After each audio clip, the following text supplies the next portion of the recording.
So I've been reflecting on a very interesting poem by a 61-year-old entitled Finishing Well. And he begins this poem by looking at a dusty black and white photograph from a long time ago in his life that's sitting on the mantelpiece. And he becomes nostalgic and looking back over his life and how fast and quickly it has gone. But rightly, he doesn't linger over regrets and over his hopes and dreams that have never been fulfilled. He turns to the future and to the time which in God's plan is left for him. And this is how he addresses those future years. And I would live them to the full and spend my final breath to change the lives of those in need ere mine should close in death. For what is life, if not to live, to leave a mark on men, to make this world a better place before my last amen? And I would have it said of me when mourners bid adieu, he gave himself until the last, then quietly withdrew. And there's something about that sentiment that Jacob has grasped here.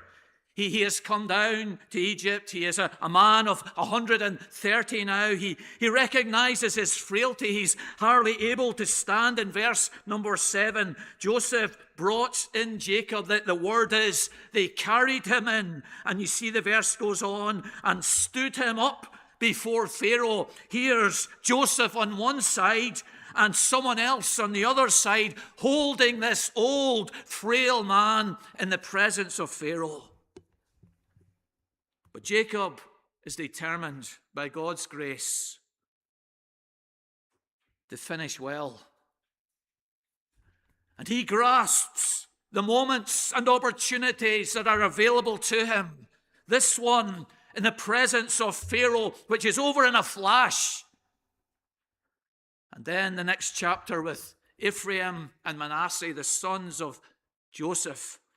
And then the big chapter 49, speaking of Christ coming from the line of Judah and the future of all his sons. How, by God's grace, he finishes well. He's 147 when he dies, verse number 28. And Victor Hamilton, in his tremendous commentary on Genesis, considers this in God's providence to be a special number, a significant number. The Egyptians, they considered old age to be valuable. And so also did the Jews. In Proverbs, we read often of the wisdom and knowledge and advice and counsel which comes from those who are older in life under God's blessing and spiritual maturity. Victor Hamilton sees in this number 147, and here's a sum for the younger people here. It's 3 times 7 squared. He recognizes that here's not only an old man, but a special man, God's man. And here he is, the bearer of God's covenant promises. And as Genesis comes to an end, Jacob goes out with a bang. He finishes with a flourish. His life has been a tapestry of success and failure.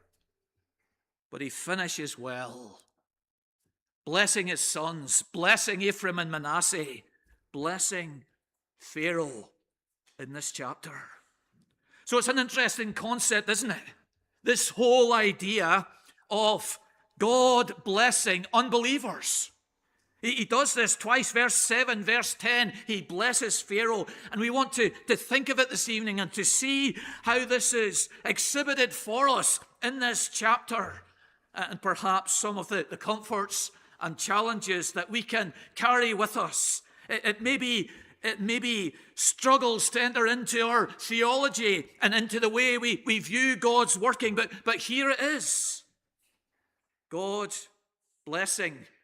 Not only verbally through Jacob giving this this word, this desire. But as we'll see in our chapter, God actually blessing this unbeliever in what he gives to him.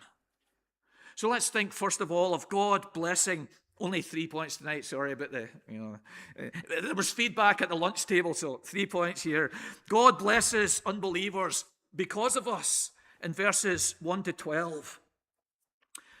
So in this first trilogy of blessings Jacob gives at the end of his life, it's on Pharaoh. This inclusio, the first paragraph, verses 1 to 6, is about the brothers in front of Pharaoh. The second paragraph in verses 7 to 12 is about Jacob being brought in before Pharaoh.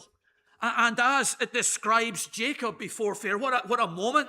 The leader of this new clan who have come down to Egypt, and here's the leader of the empire. These two leaders face to face in Pharaoh's court. And the writer here, he draws attention to this big moment by using that grammatical device, the inclusio. And at the beginning and at the end of this account of this meeting, he has the words, Jacob blessed Pharaoh. So in verse number 7, Jacob blessed Pharaoh. In verse number 10, Jacob blessed Pharaoh. Now, John Currid, again, a really useful commentary on Genesis, he claims that this consists of no more than a greeting. Hello, Pharaoh, and good day, Pharaoh. That's all that's involved in this.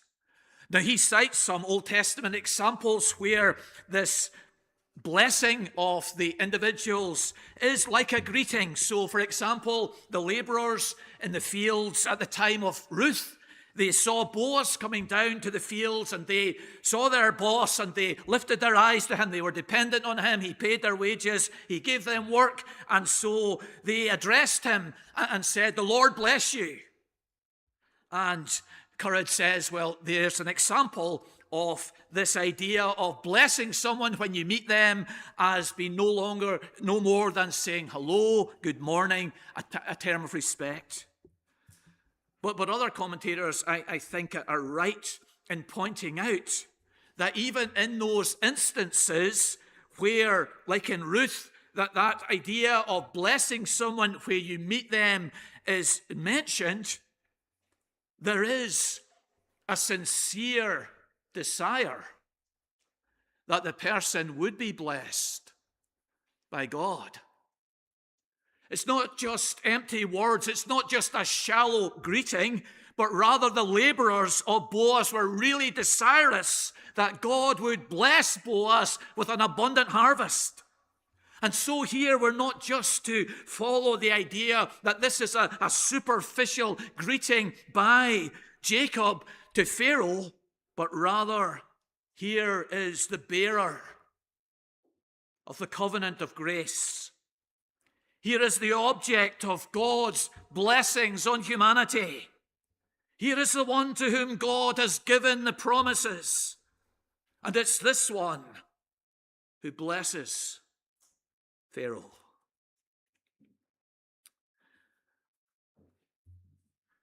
The blessing comes, though, as a response to Pharaoh blessing Israel. This blessing of Jacob comes after Pharaoh had blessed his family. In the first 6 verses, we have the previous encounter between Pharaoh and the 5 sons of Jacob. Now, Joseph chooses 5 sons in verse number 2, and there's great speculation on who he chose. The phrase is that he chose from among, the literal rendering is from the edge, and that can go either way, from the bottom edge or from the top edge. The most common interpretation is from the top edge. He chose the 5 best, the 5 who would impress Pharaoh most, that they were people who would not cause trouble, who were able, who were gifted, who were mature. He brought the 5 best in before Pharaoh. But it wouldn't have mattered which 5 he chose, because Pharaoh was convinced that this family has brought great blessing to his nation. that Joseph and his siblings and all the members of his clan were good for the empire of Egypt. He wants this family in his land. And so he promises them far more than what Joseph wanted. In verse 2, Joseph says to Pharaoh that they're now in the land of Goshen. They've come down from Canaan and they're situated up there in the northeast in the land of Goshen.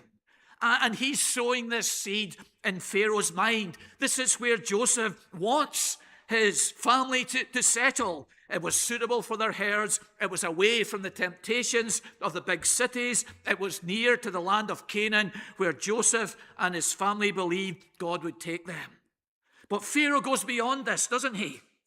And he says in verse number 5,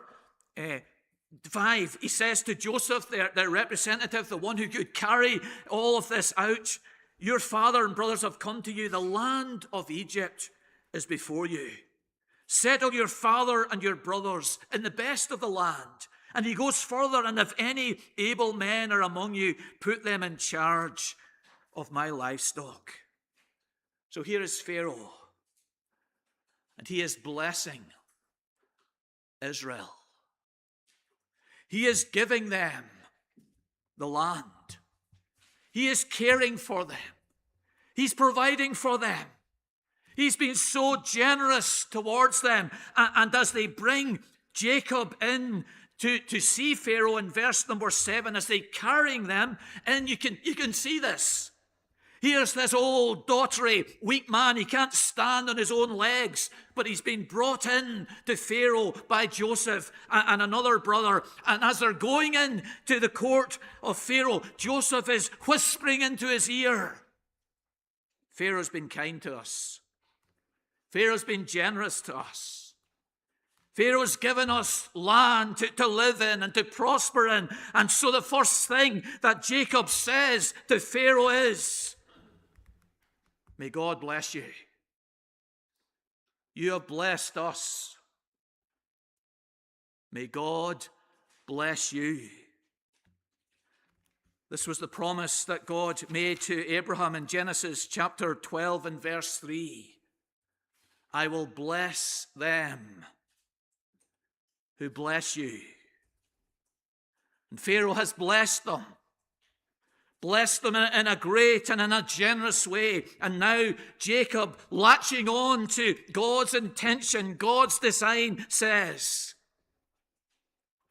may God bless you.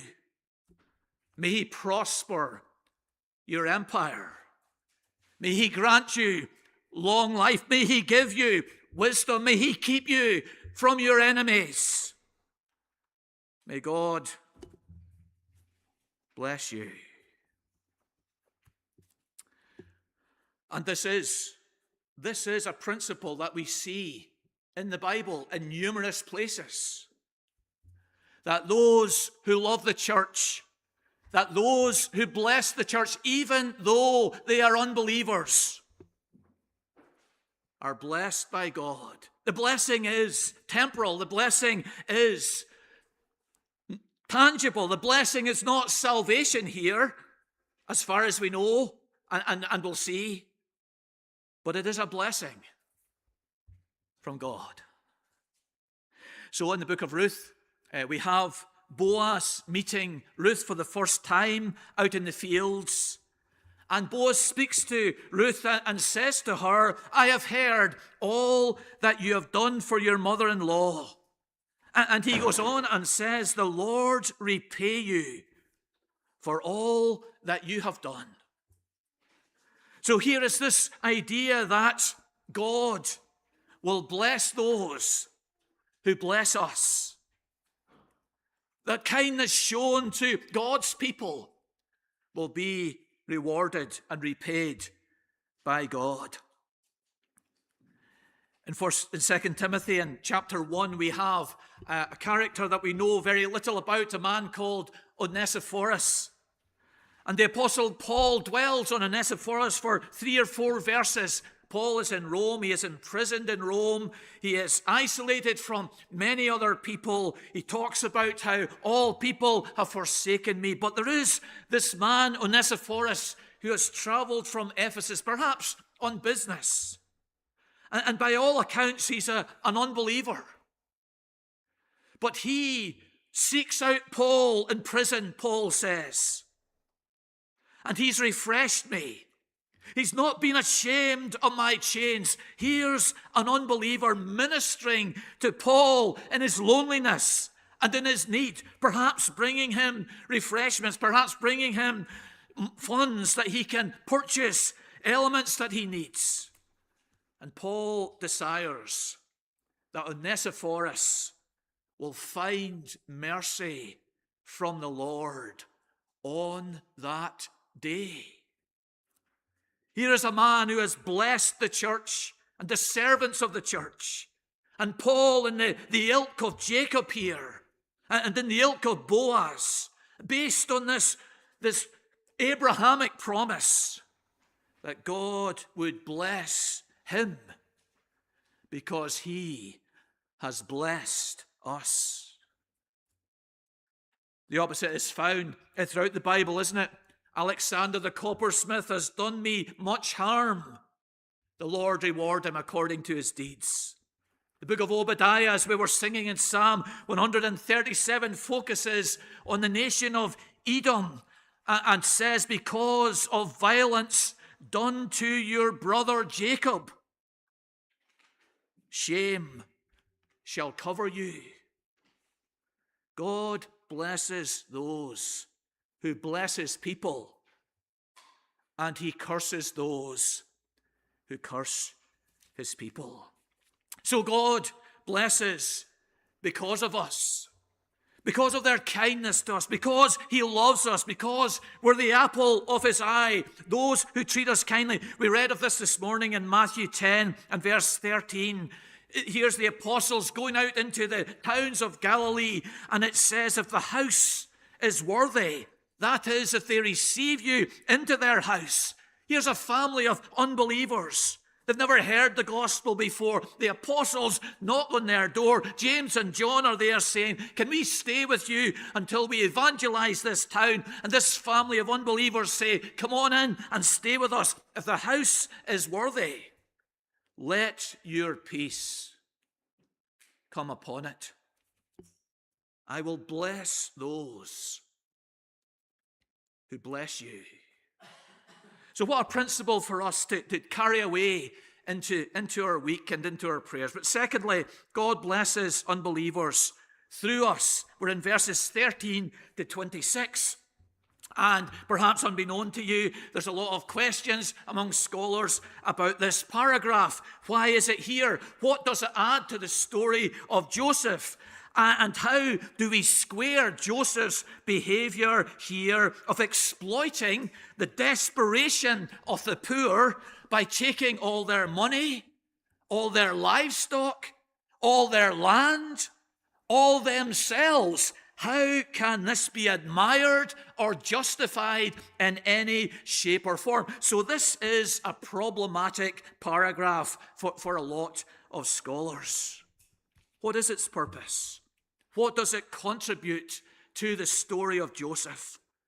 Well, for us tonight, it has a tremendous contribution, because this is the fulfillment of Jacob's blessing of Pharaoh. Jacob in verse 7 and 10 blessed Pharaoh. Now Pharaoh is blessed. See verse number 20. Joseph bought all the land of Egypt for Pharaoh. At the end, the land became Pharaoh's. It's tremendous, isn't it? What did Pharaoh say to Joseph about his family in verse number 6? The land of Egypt is before you. Settle your father and your brothers in the best of the land. There's Pharaoh blessing Israel with land. Any land you want, any amount of land you want, you can have it. Now God blesses Pharaoh with all the land. All the land becomes his. What a God. Incredible. I will bless those who bless you. Hamilton makes this very point in his commentary. The result of that blessing by Jacob is the transference to Pharaoh of resources not previously at his disposal. The giver becomes the receiver. The one who gave land in 1-12 is in return given land in 13-26. And at the very center of this fulfilling of God's blessing to an unbeliever, yes, it's temporal blessing. Yes, it's land. It's not heaven. It's not forgiveness, but it is blessing. And blessing because he has blessed God's church. But at the very center of this blessing, the very mediator of this blessing, the very channel of this blessing, and you know where this is going in a moment, is God's people, is God's servant, is this solitary individual, Joseph. He's the mediator to the world of God's blessing. And so he gives them grain for money in round 1. He gives them food for livestock in round 2. He gives them seed for land and for themselves in round 3. Here is God's blessing to Pharaoh, being mediated through the church, through his servant, Joseph in Egypt. But was it fair? Was it fair? He comes to monopolize their money and their livestock and their land and themselves. Was it fair? Well, we need to appreciate the depths of need that this people were in. Verse 13, a brand new word is used, and it occurs nowhere else in the rest of the Bible. It's not been before, it's not after. This is the only time. Verse 13, the land of Egypt and of Canaan languished. Languished. And the fact that it's only used here indicates that never after was there such depth of poverty, desperation, and need as there was at this time in the land of Egypt. They were the lowest of the low. They were as far down as anyone, any nation, any empire has ever sunk. They were extremely vulnerable to all their enemies. They were weak, they were fragile, they were falling apart.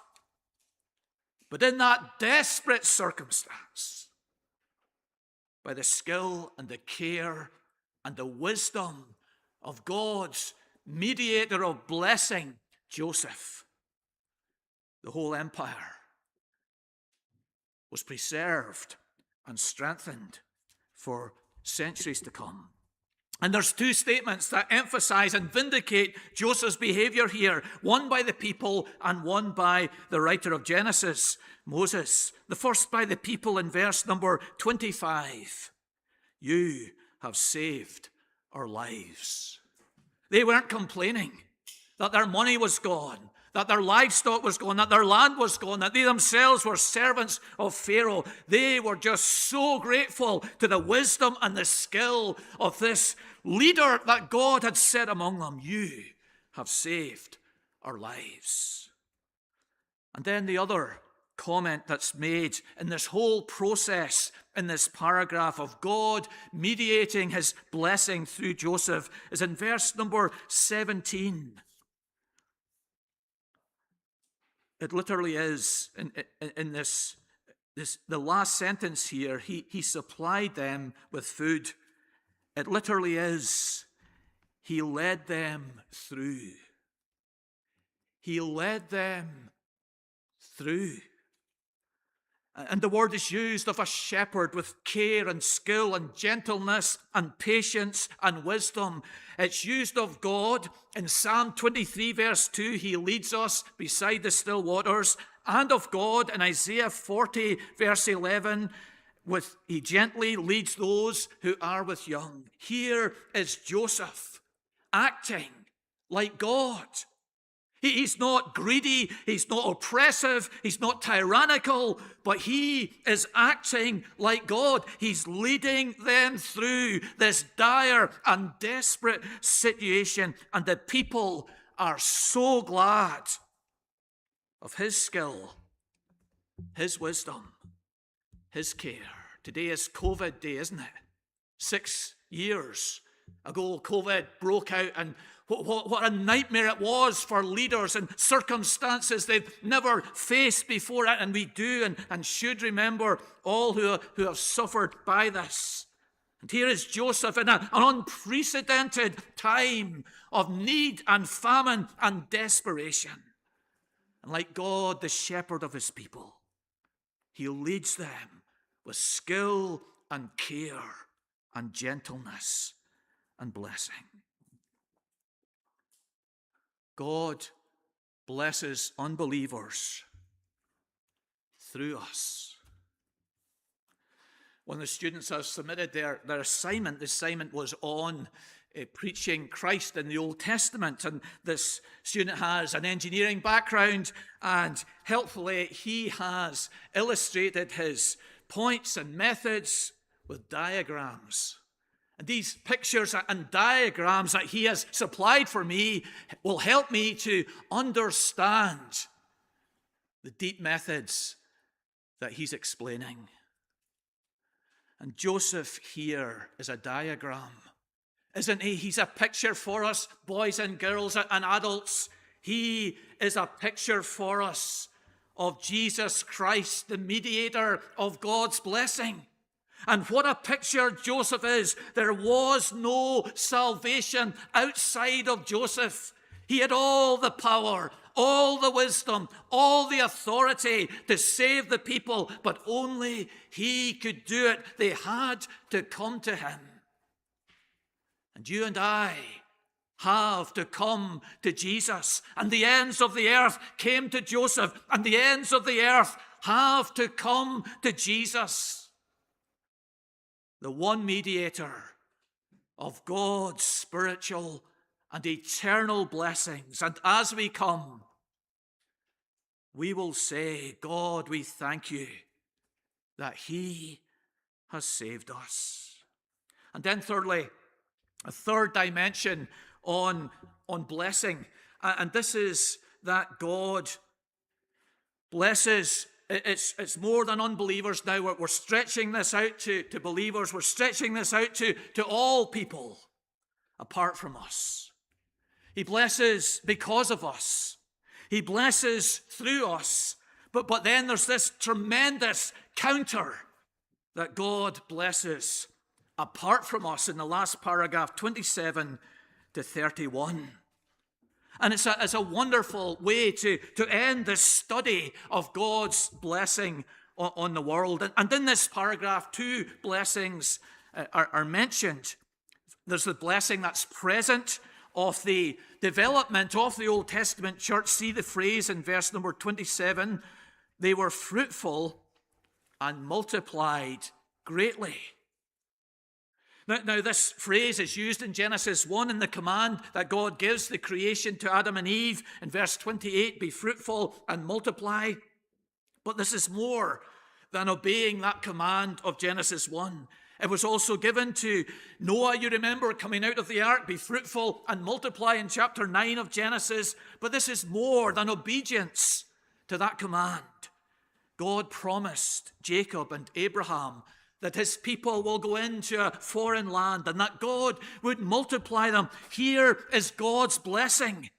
His blessing on his church in the land of Egypt, they're not outside of his blessing there. They were fruitful and multiplied. And the other blessing is future. So Jacob, he believes with all his heart that his nation will be brought back to the land of Canaan. They're in Egypt now, but he believes they'll be brought back to the land of Canaan, and he wants to be part of it. And so he gets Joseph to make this promise to him that when the time comes, he will be taken with them. He will be dead, he will be gone, he will be in heaven, but he wants to have a part in this great redemptive work of God. And even if it is in his coffin, he wants to go with God's people. Hamilton says, even if represented only by his decayed remains, he wants to be a part of that redemptive act of God.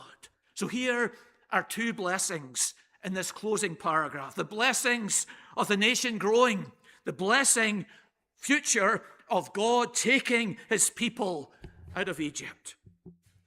But all blessing, that blessing is subservient to God's will, to God's purpose, to God's plan.